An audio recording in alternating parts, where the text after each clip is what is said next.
Hello guys, ito yung gamit nating amplifier sa D12 nating speaker. Ayan, napakaganda ng tunog nito. GD100.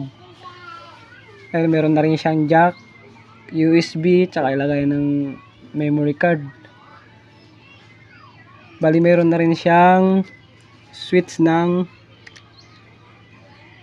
on-off ng DC.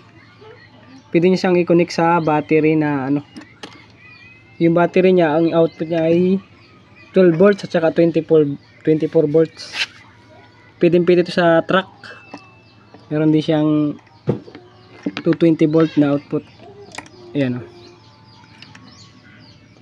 Lalagay ko na lang yung link kung saan nyo bibilhin para hindi kayo maligaw.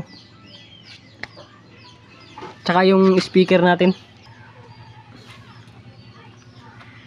Nalagay ko na lang yung link niyan para hindi kayo maligaw kung saan kayo mabibili kung gusto nyo mag-assemble.